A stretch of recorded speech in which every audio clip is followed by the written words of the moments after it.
ఇప్పుడు నా లైఫ్లో నేను స్పష్టంగా గుర్తించానండి ఇది. నా లైఫ్లో ఒక్కోసారి ఇంట్లో గదిలో ఉంటా. మీకు కూడా ఈ అనుభూతులు ఉంటే గుర్తు చేసుకోండి. అంత ఆహారం తిని కూర్చుంటా, లేకపోతే బెడ్ మీద పండుకుంటా. చెక్క మంచం ఒకటి ఉంది, 4 బొంతలు వేసుకుంటా, దాని మీద ఒక దుప్పటి వేసుకొని పండుకుంటా. నా సెట్టింగ్ కూడా చెబుతున్నా, మనకు డబుల్ కట్లు లేవు, ఇంకా ఏం లేవు. ఏంది మనకు అదే అంటే శాలేమన్న పడకలు ఎట్టుంటాయో, ఆయన ఎంత విలాసంగా ఉంటాడని ఏం లేదు. కింద పండుకున్న బతుకులు మనకి విలాసాలు ఎందుకు? అయ్యేం పట్టించుకోం మనం. యువత పండుకుంటే నిద్ర రాదు, గలిబిలిగా ఉంటుంది. అలజడి, నిరాశ, ప్రశాంతత లేకపోవటం మొదలైన లక్షణాలన్నీ కనపడతాయి. ఎందుకు ఇలా అవుతుంది? అంతా బాగానే ఉంది కదా, ఆందోళన ఎందుకు? అలజడి ఎందుకు? ఏదో ఒత్తిడి గురవుతున్న అనుభూతి కలిగిద్ది. మీలో ఎంతమందికి ఉంది అలాగా? నిజంగా ఉంటేనే చేతులు ఎత్తండి. ఉందా? రైట్. సరే, పండుకుంటామా, నిద్రపడతామా, ఒక్క కలన్నా మంచిది ఉండదు. పోనీ ఆ పోయే నిద్ర ఈ కళల్లో రకరకాల ఆలోచనల్లోనే టైం అంతా అయిపోయింది. గాఢ నిద్ర అనేది రాదు. ఎందుకు ఇలా జరుగుతుంది? అసలు ఏం జరుగుతుంది? ఇప్పుడు దినమంతా పరిచర్య చేసిన సాయంత్రం వేళ కాస్త విశ్రాంతి తీసుకోకపోతే కష్టం కదా. ఆ విశ్రాంతి కూడా లేకుండా ఏం జరుగుతుంది? ఎక్కడో కాదు, మన ఇళ్లలోనే, మన గృహాల్లోనే ఏం జరిగిద్దంటే, దేవుణ్ణి బాగా ప్రేమించి భక్తి చేసేటువంటి గృహాల్లో, దేవుడి కోసం నీతిగా బతకాలి, ఆత్మలను రక్షించాలి, అనేక మంది జీవితాలను వెలిగించాలి అనుకునే గృహాలలో ఈ శోధన ఎక్కువ ఉంటుంది. ముఖ్యంగా సేవకులు నెంబర్ 1లోకి వస్తారు. సేవకుల గృహాల్లో ఎక్కువ ఉంటుంది ఇది. తర్వాత విశ్వాసుల్లో, సేవాశక్తి కలిగిన విశ్వాసుల్లో ఈ అలజడి ఉంటుంది. ఎందుకు ఇట్లా అయింది అంటే, దురాత్మలు, అంధకార శక్తులు ఉంటాయి కొన్ని. ఈ అంధకార శక్తులు ఏం చేస్తాయంటే, సహజంగా అనుకుంటారు ఊరు బయట మర్రి చెట్టు త్వరల్లో ఉంటే వేయాలనుకుంటారు. ఎక్కడ? ఊరి బయట మర్రి చెట్టు త్వరల్లో దెయ్యాలు ఉంటాయి అనుకుంటారు. వాటికేం పని అక్కడ? వాటికేం పని అండి అక్కడ?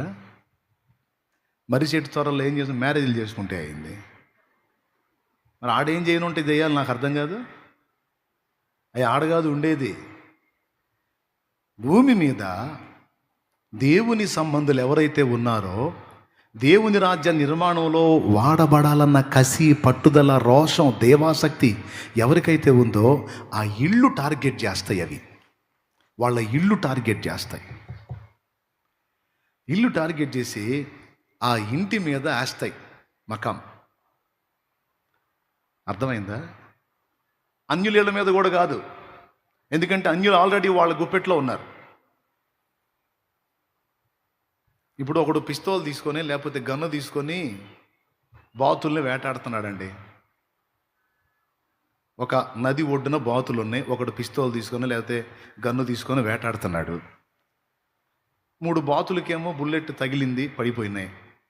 ఒకదానికి తగల్ల, రెక్కకి టచ్ అయిపోయింది, ఒక రెక్క జారింది, దాన్ని ఎగరలేక పోతా ఉంది, నడుస్తానే పోతా ఉంది. ఇప్పుడు ఈ తుపాకీ పట్టుకున్నాడు చచ్చిన వాడి దగ్గరికి పోతాడా, పారిపోతున్న దాని దగ్గరికి పోతాడా? అందరు చెప్పండి. అవునా? మనం ఎవరు అనుకున్నాం? ఆ పారిపోతున్న వాళ్ళం మనం. అన్యులు ఎవరు అనుకున్నావు? ఆల్రెడీ చచ్చిపడున్నాడు. ఆల్రెడీ వాళ్ళందరూ వాడి గుప్పెట్లోనే ఉన్నారు. వాడి వాళ్ళ మీద వాడికి ఏం పని? వాళ్ళ డ్యూటీ అంతా, వాళ్ళ పనంతా క్రైస్తవ గృహాల మీదే. సేవకుల ఇళ్ళు, సేవకుల పిల్లలు, క్రైస్తవుల గృహాలు, క్రైస్తవుల పిల్లలు. నేను చెప్తున్నాను కదా, మిగిలిన ఏ మతం వాళ్ళ జోలికి కూడా పోవాయి, ఒక్క మన జోలికే వస్తాయి. ఎందుకంటే మనమే వాటికి డేంజర్ కాబట్టి.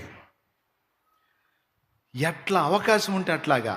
ఇప్పటిదాకా నేను చెప్పాను శారీరకంగా అడ్డగించేవి, ఇప్పుడు నేను చెప్పేది మానసిక పరమైన దాడి. ఈ మానసిక పరమైన దాడి ఎంత డేంజర్ అంటే, మనకు ఏమాత్రం బ్యాలెన్స్ మిస్ అయితే శాల్తీ కూడా గల్లంత అయిపోయేంత డేంజర్. నేను ఎరుగుదును, శాల్తీ కూడా గల్లంత అయిపోయేంత డేంజర్. నిరాశ, నిస్పృహ, కృంగుబాటు, ఏదో వేదన. ఏం జరుగుతుంది అసలు? ఈ గదిలో ఏం జరుగుతుంది? ఈ ఇంట్లో ఏం జరుగుతుంది? మళ్ళీ ఇంకో విచిత్రం చెప్పనా? అక్కడి నుంచి నువ్వు బయటికి రా, అక్కడి నుంచి బయటికి రా నువ్వు, అది మొత్తం పోయిద్ది మళ్ళీ. నేను చూసా, అక్కడి నుంచి నువ్వు బయటికి రా, ఆ ఫీల్ మొత్తం పోయిద్ది. నువ్వు ఆడే ఉన్నావంటే చేతికి రావు. ఎందుకో చెప్తా. ఈ దురాత్మలు ఎట్లాంటి అంటే కుక్కల్లాంటి దురాత్మలు కుక్కల్లాంటి.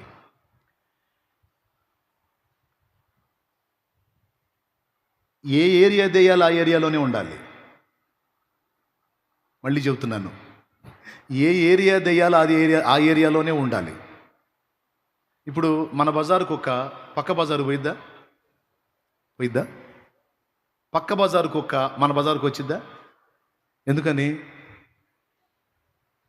ఒప్పుకోవు. అక్కడ కుక్కలు ఇది అటుపోతే, అక్కడి కుక్కలు ఇటు వస్తే ఊరుకోవు.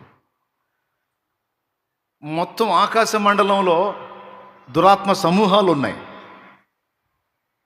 అవి భూమి మీద ముఖ్యంగా దేవుణ్ణి ఎరిగిన మనుషుల మధ్య పనిచేస్తున్నాయి. ముఖ్యమైన దాడి మానసిక పరమైన దాడి. ఇది 4వ దానిలో చెప్పా. ఈ దాడి ఎలాంటిదంటే, మనం ఉన్న గదిలోనే వాటి సిగ్నల్స్, ఆ నెగిటివ్ ఎనర్జీ ఏదైతే ఉంటుందో, ఆ వ్యతిరేక శక్తి, దాని సిగ్నల్స్ని మన మీదకి వదులుతా ఉంటుంది. గదిలోకి పోయినప్పుడు ప్రశాంతంగా ఉంటుంది, కాసేపు ఉన్న తర్వాత ఇక మైండ్ అంతా మారిపోతూ ఉంటుంది. కొన్నిసార్లు పిచ్చి ఆలోచనలు వస్తాయి. కొన్నిసార్లు ఎలాంటి ఆలోచనలు వస్తాయంటే, కొన్నిసార్లు వికృతమైన ఆలోచనలు వస్తాయి. కొంతమందికి చచ్చిపోవాలనే ఆలోచనలు వస్తాయి. కారణం ఉండదు, నష్టము ఉండదు, సరైన సమస్య ఉండదు. కానీ పండుకుంటే లేదా కూర్చున్నా, ఎందుకు బతకాలి, చచ్చిపోతే పోయింది కదా, చావును గూర్చిన ఆలోచనలు వస్తాయి. ఎట్లా ఎవరికైనా వస్తున్నాయా? ఎప్పుడన్నా వచ్చినాయా? వస్తే చేయొద్దు. Thank you. అంటే దాదాపు ఈ బాధితులు చాలామంది ఉన్నారు.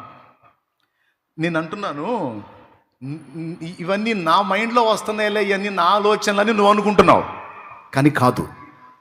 సేవకుడా, నీకొచ్చే వికృతమైన ఆలోచనలు కూడా ఇవన్నీ నాయిలే, నాకు వస్తున్నాయిలే అని నువ్వు అనుకుంటావు, కానీ కాదు. వాక్యం ఏం చెప్పిందంటే, యోహాను సువార్త 13లో ఈ నెగిటివ్ థింగ్స్, వ్యతిరేకమైన ఆలోచనలు పంపించేటువంటి అవకాశం సాతానుకు ఉంది అని అక్కడ రాశాడు. యోహాను సువార్త 13వ అధ్యాయం 1వ వచనంలో, ఆయనను అప్పగించాలని ఇస్కరియోతు యోధా మదిలో సాతాను ఆలోచన పుట్టించాడు అని రాసుంది. అండి, మన ప్రమేయం లేకుండా మనలోకి వాడు ఆలోచనలు పంపించగలడా? పంపించగలడు. ఎట్లంటే, మన శరీరం ఉందిగా, వాడికి కోఆపరేట్ చేయడానికే. మన శరీరంలో ఉన్న మెతక బుద్ధుల్ని బట్టి, చిన్న చితక లోపాలను బట్టి, మన శరీరంలోనికి, మన మనస్సులోనికి నెగిటివ్ ఫోర్స్, నెగిటివ్ థింగ్స్ వాడు పంపించే అవకాశం ఉంది.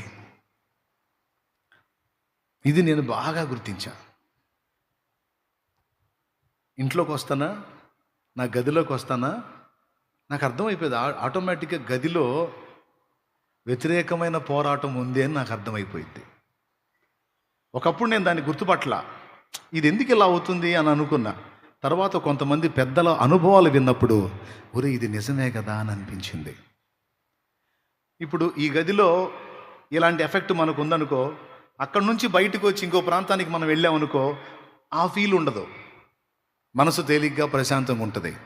మళ్ళా నువ్వు ఈ గదిలోకి రా, అదే ఫీల్. ఎందుకంటే అక్కడ ఉండే డెవిల్స్, అక్కడ ఉండేటువంటి నెగిటివ్ ఎనర్జీస్ ఏవైతే ఉన్నాయో అవి అక్కడే ఉంటాయి, అవి అక్కడే ఉంటాయి. నేను చెప్పింది ఏమన్నా అర్థమైందా? ఎంతమందికి అర్థమైంది? అబద్ధాలు ఆడకుండా చెప్పండి. నిజంగా అర్థమైతేనే చేతులు ఎత్తండి. రైట్. ఇప్పుడు అక్కడి నుంచి లేచి ఇంకో ప్రాంతానికి వెళ్ళామనుకో, ఇవి ఆడికి రావు. అక్కడుండే వేరే ఉంటాయి, అవి మనల్ని పట్టుకొని మనల్ని శోధించడానికి టైం తీసుకుంటుంది. అందుకని ఒక ప్రాంతం నుంచి ఇంకో ప్రాంతానికి మనం వెళ్ళేటప్పటికి ఫీల్ మారిపోయింది. కానీ వ్యతిరేక పరిస్థితులు, వ్యతిరేక ఆలోచనలు వస్తున్నా నువ్వు అక్కడే ఉన్నావు అనుకో, ఖచ్చితంగా దెబ్బతింటావు. అసలు గృహాలలో ఇలాంటి దాడులు ఉంటాయన్న సంగతే విశ్వాసులకు తెలియదు. గృహాలలో, మన కుటుంబాలలో, మన గృహాలలో, మనం నివసించేటువంటి ప్రాంతాలలో ఇలాంటి నెగిటివ్ ఫోర్స్, నెగిటివ్ ఎనర్జీస్, వ్యతిరేక శక్తులు, పాతాళలోక శక్తులు, అంధకార శక్తులు, దురాత్మ శక్తులు అనేవి ఉంటాయన్న సంగతే విశ్వాసులకు తెలియదు. కానీ వాటి దాడి ఉంటుంది. మరి ఇప్పుడు ఎట్లా? మరి వాటిని ఎదుర్కొనేది ఎట్లా? అందుకే చాలాసార్లు నేను వాక్యంలో చెప్పాను, విడిగా కూడా చెప్పాను. కుటుంబాల్లో ఎప్పుడు కూడా పాజిటివ్ ఎనర్జీ అంటే అనుకూలమైనటువంటి శక్తి, అది దేవుడిది, ఉండేటట్టు మనం జాగ్రత్త తీసుకోవాలి. మన క్లైమేట్ని మనమే డిజైన్ చేసుకోవాలి. ఇప్పుడు వ్యతిరేక శక్తులు వచ్చి అక్కడ పని చేయకుండా అనుకూల శక్తి అక్కడ పనిచేయటానికి ఎప్పుడు గృహంలో స్తుతి ఆరాధన ఉండాలి.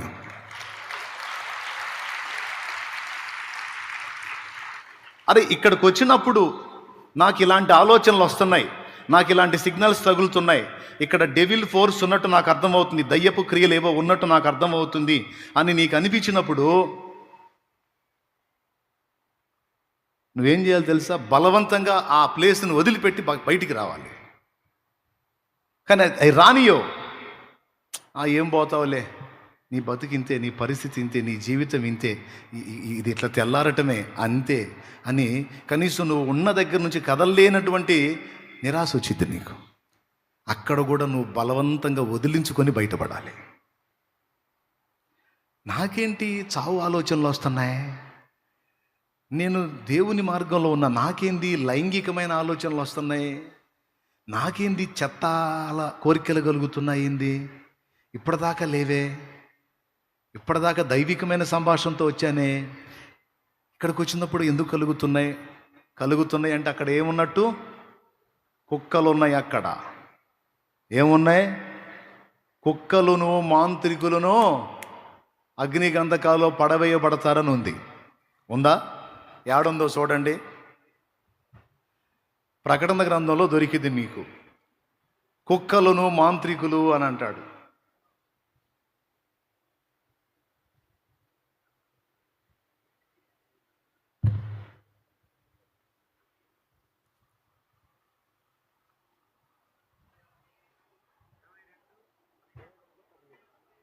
మైక్ తీసుకొని చదువమ్మా.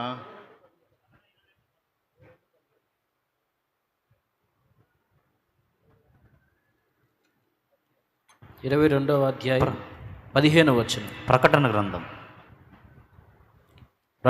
22వ అధ్యాయం 15వ వచనం. కుక్కలను మాంత్రికులను వ్యభిచారులను నరహంతకులను విగ్రహారాధికులను అబద్ధమును ప్రేమించి జరిగించు ప్రతి వాడును వెలుపటనుందురు. ఏమన్నా నాకు అర్థం కాదు, కుక్కలేందండి? ఎప్పుడన్నా ఆ మాట ఆలోచించారా? కుక్కలంటే జంతువులు, అసలు జంతువులకు ఆత్మే ఉండదు. మరి కుక్కలను మాంత్రికులను వ్యభిచారులను అని అన్నాడేంటి? ఏంటా కుక్కలో? ఏంటా కుక్కలో? మనల్ని చీల్చి చెండాడడానికి దుష్టుడు మన మీదకి వదిలేటువంటి కుక్కలై. అర్థమైందా? దుష్ట శక్తులు ఆ కుక్కలు. కుక్కకు చూడు, వాసన చూపించి వదిలితే వెళ్ళి వాడిని పట్టుకుంటుంది. బాయ్ వింటున్నారు జాగ్రత్తగా. మాంత్రికుడు మంత్రప్రయోగం చేసేవాడు ఒక వ్యక్తి యొక్క వస్తువులు ఏవో ఒకటి తీసుకుంటాడు. ఒకసారి ఒక మాంత్రికుడు డైరెక్ట్గా నా దగ్గరకు వచ్చి నా లుంగి అడిగాడు. వాడు ఎందుకనుకున్నావు? నేను ధరించే లుంగి వాడికి ఇస్తే అది తీసుకెళ్ళి ఒక కుక్కకు వాసన చూపిస్తాడు. అర్థమైందా? ఒక కుక్కకి, ఏ కుక్క? అది కుక్క ఒక దురాత్మ శక్తి, దానికి వాసన చూపిస్తాడు, చూపించి వదులుతాడు అన్నమాట. అందుకే మంత్రప్రయోగపు కొడుకులు జుట్టు కానీ, వస్తువులకు కాలి మట్టి కానీ, గోళ్ళు కానీ, వస్త్రాలు కానీ తీసుకుంటారని మనం చిన్నప్పటి నుంచి విన్న ఐడియా ఉందా? ఎంతమందికి ఐడియా ఉంది? మంత్రప్రయోగపు కొడుకులు ఇలాంటివి తీసుకుంటారు. ఇవన్నీ ఎందుకు? కుక్కలకు వాసన చూపించడానికి. కుక్కకు వాసన చూపించి వదిలితే ఏం చేసింది కుక్క? నేరుగా పోయి వాడిని పట్టిద్ది. అది కుట్ర. ఎంతమందికి అర్థమైంది? ఏమర్థమైంది? కుక్కల సంగతి. అట్లాగా దేవుని కొరకు పనిచేసి ఫలించేటువంటి పాత్రలు. నా దగ్గరకు వచ్చి లుంగి అడుగుతాడు వాడు. నేనంటాను, పెద్దాయనా నీకు 60 ఏళ్ళు, నేను నా లుంగి ఏం కట్టుకుంటావే నువ్వు కూర్చో, మా నాన్న పంచి ఇస్తా, చొక్కా ఇస్తా, కొత్తయే ఇస్తా అంటాను నేను. వాడంటాడు, అయ్యో అవన్నీ వద్దులేగా, నీ లుంగి ఒకటి అయ్యా అంటాడు. నిజమండి, మీరు నమ్మండి నమ్మబండి, నేను ఇంతమంది మందిరంలో దేవుని ఎదుట చెబుతున్నా ఈ మాట. ఇది 2010-11 మధ్యలో జరిగింది. నేనేమనుకుంటున్నాను, అడుక్కునేవాడు లుంగి అడుగుతున్నాడు, లుంగి ఏం కట్టుకుంటాడు? ఆల్రెడీ ఆయన పంచ కట్టుకొని వచ్చాడు. తర్వాత తెలిసింది తవ్వకాల్లో మాకు సంబంధించిన వాడు ఒకడు పంపించాడు నా దగ్గరికి వాడిని, నా పెళ్లి చేయటానికి. ఏం చేయటానికి? చేయటానికి పంపించాడు. నా మీదకి వదిలేడు వాడిని. మరి నాకు తోడయ్యున్నాడు, సామాన్యుడు కాదుగా.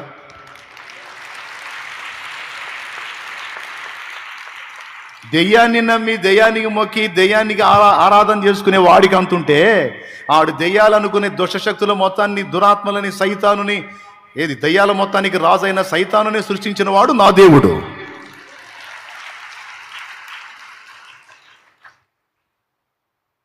కూటం స్టార్ట్ అయింది. ఎట్లనే సెమీ క్రిస్మస్ కూటం స్టార్ట్ అయింది. మేము పాటలు పాడుతున్నాం. వాడు ఎదురుగా వచ్చి మంత్రోచ్చారణ చేస్తూ చేతులు తిట్లా అంటున్నాడు వాడు. చూడు అసలు నా మీదికి వాడు ఇలా అనే కొంది పాట రేజ్ పెరిగిపోతుంది. పాట కూడా ఏం పాట ఎత్తుకున్నావు అనుకున్నావు? ధవళవర్ణుడు రత్నవర్ణుండు నా ప్రియుడు, ధవళవర్ణుడు రత్నవర్ణుండు నా ప్రియుడు, అవని 10,000 అతి శ్రేష్ఠుడా తండు, అవని 10,000 అతి శ్రేష్ఠుడా తండు, ఎవరు ఆయన కిలలో సమరూప పురుషుండు,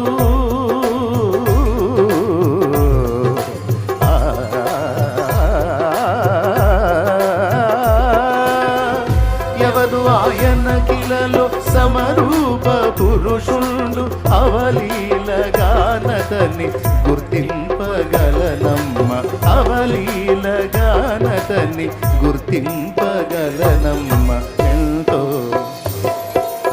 ఎంతో సుందరుడమ్మ తాను, నేనెంతో మురిసిపోయాను,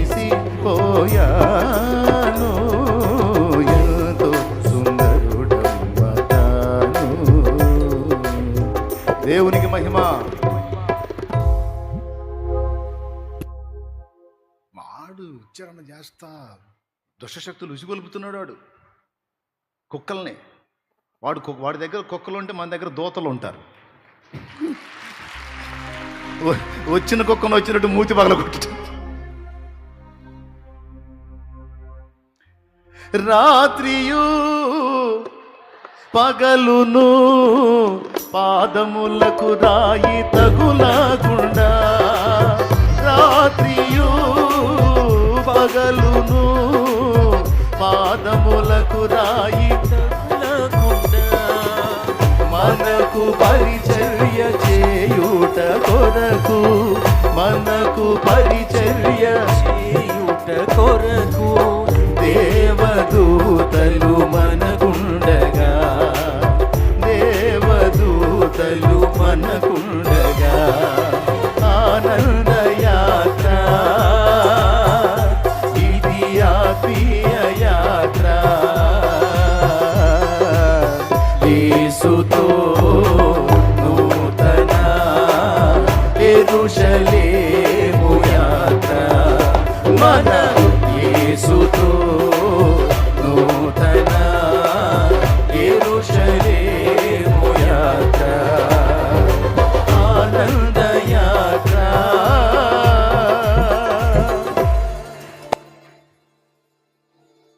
మీరు నమ్మండి నమ్మకపోండి, ఇట్లాంటి కొంతమందికి నమ్మబుద్ధి కాదు. నమ్మకపోతే ఏడవండి, నేను చేసేది ఉంది కానీ చెప్పేది పచ్చి నిజాలు. కూటమి అయిపోయింది, పెద్ద గొడవ స్టార్ట్ అయిందండి. వాడు తిప్పలు పడి లేపాడు. ఆ కుక్కలు ఏం చేసినాయి తెలుసా? అక్కడ ఉండి అన్యుల్లో జొరబడ్డాయి. జోక్ కాదు నేను చెప్పేది, అనుభవం. అక్కడున్న అన్య జనుల్లోకి జొరబడి ఒక ఆటో దగ్గర తగాద పెట్టుకున్నారు.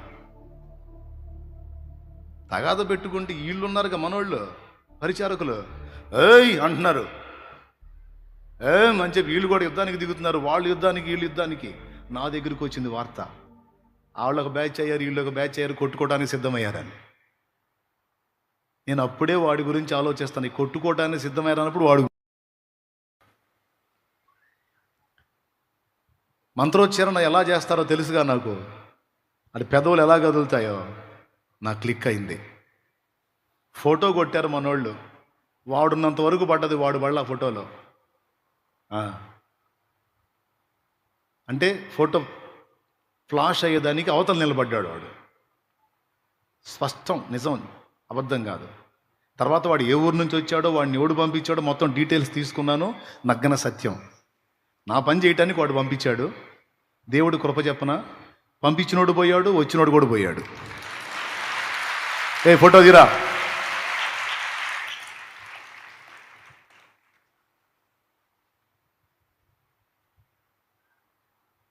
పంపించినోడు పోయాడు, వచ్చినోడు పోయాడు. ఇద్దరు పోయారు. ఇప్పుడు లేరు, ఇద్దరు భూమి మీద లేరు. నన్ను దేవుడు ఆయన కృపతో నిలబెట్టుకొని ఉంచాడు.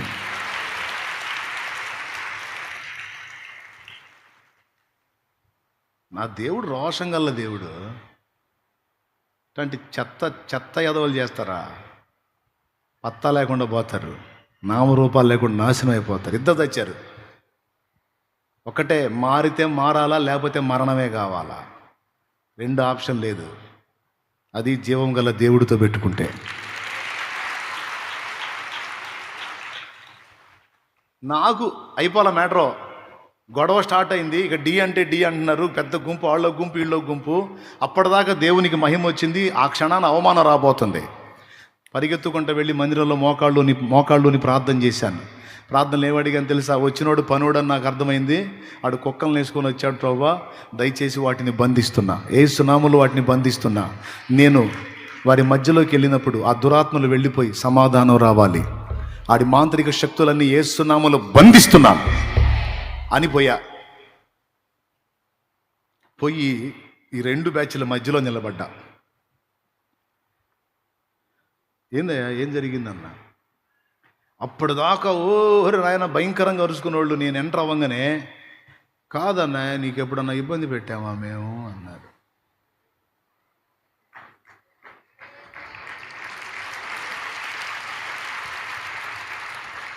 ఏమి లేదు. ఇక నేను నిలబడ్డా. అప్పటిదాకా దెయ్యాలు బట్టి ఊగినోళ్ళు వెళ్ళంగానే దెయ్యాలు వదిలిపోయిన వాళ్ళు నీరసమై పడిపోతారే, అట్టెళ్ళారు. అన్యజనులు వెళ్ళిపోయారు. దేవుడి కార్యం నాతో పాటు ఆయన సన్నిధి వచ్చి నిలబడింది అక్కడ.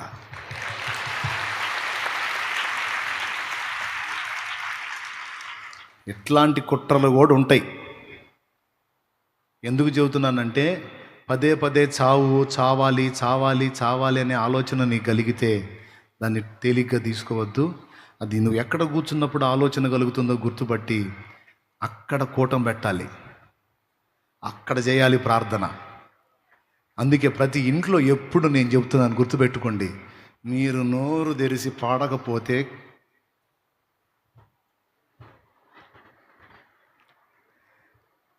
భక్తులు వాడిని ఉన్నాయి, నేను వాడిని ఉన్నాయిగా అయ్యన్నా పెట్టండి.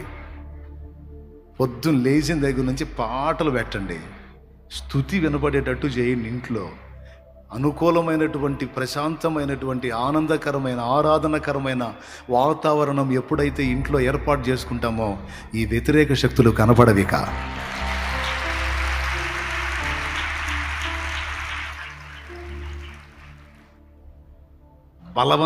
బలవంతం చేస్తాయి అవి నిన్ను, వాటిని బలవంతంగా ఎదిరించాలి నువ్వు. సేవకుడా, నీ పని అయిపోయింది, నీ కిడ్నీలు చెడిపోయినట్టు ఉన్నాయి, నీకేదో గుండె జబ్బు వచ్చినట్టుంది, నీకేదో అవయవాలు తేడా ఇట్లాంటి ఆలోచనలు వస్తుంటాయి.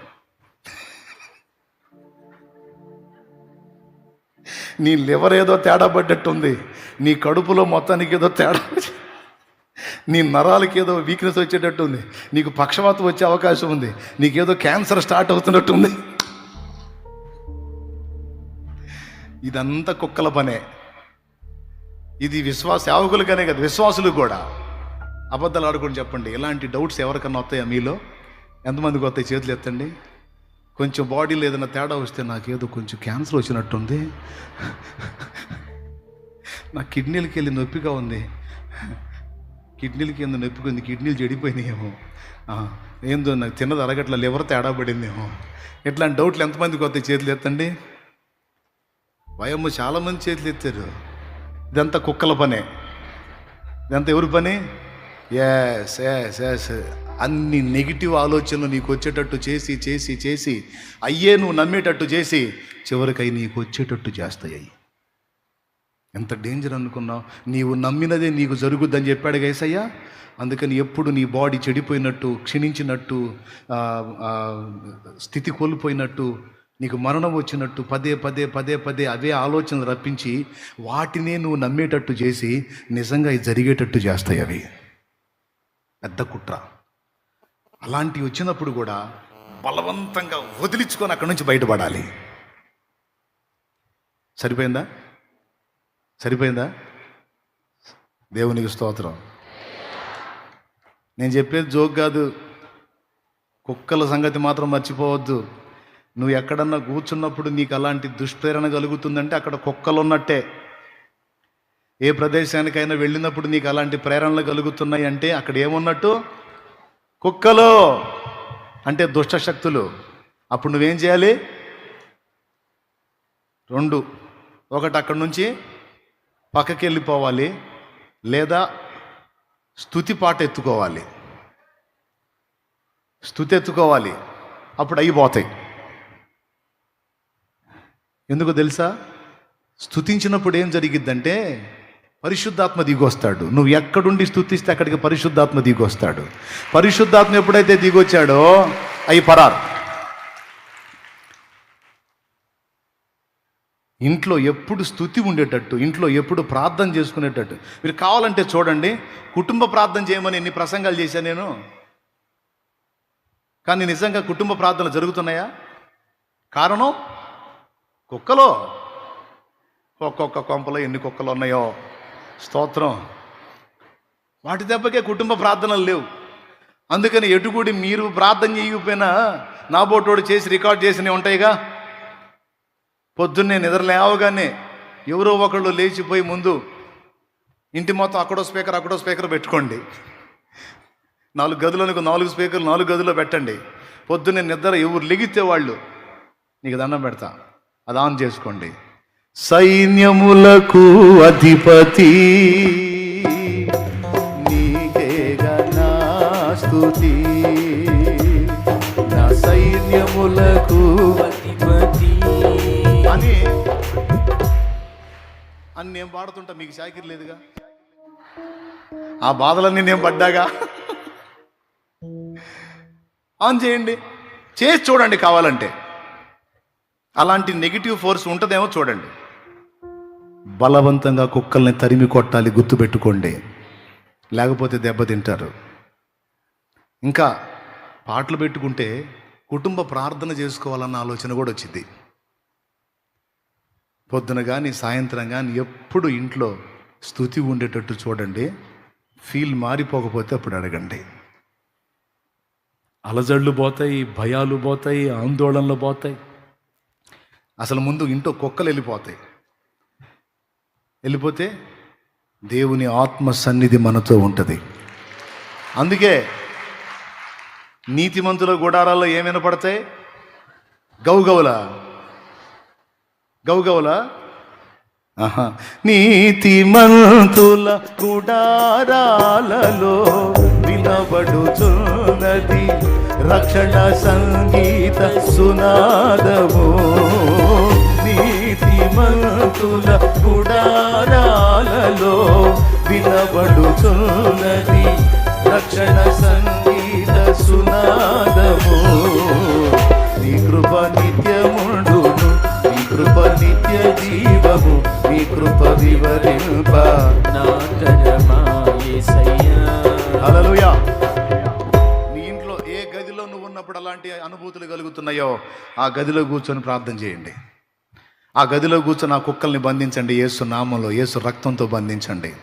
అవసరమైతే దైవజనుని లేకపోతే విశ్వాసులు నలుగురిని కూర్చోబెట్టుకొని అక్కడ ప్రార్థన చేయండి. రెగ్యులర్గా ప్రార్థన చేయండి. జంప్ అయిపోతాయి మొత్తం. ఇది చాలా కీలకమైంది. ఎంతమందికి అర్థమైందో ఏమో నాకు తెలియదు, కానీ నేను చెప్పింది మాత్రం వాస్తవిక అనుభవం. అయితే వాటికి భయపడమని నేను మీకు చెప్పలా, వాటిని బలవంతంగా వెళ్ళగొట్టండి అని చెబుతున్నాను నేను.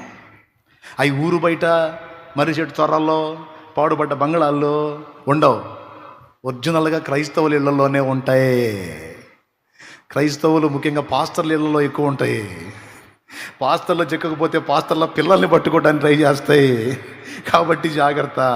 వాటి డ్యూటీ సైతానుగా రోజు 1 డజన్ దయ్యాలకు కనీసం 2 డజన్ల దయ్యాలకు మన మీద డ్యూటీలు పెడతా ఉంటాడు వాడు. అందుకే అందరికీ చెబుతున్న తస్మాత్ జాగ్రత్త. దేవునికి మహిమ.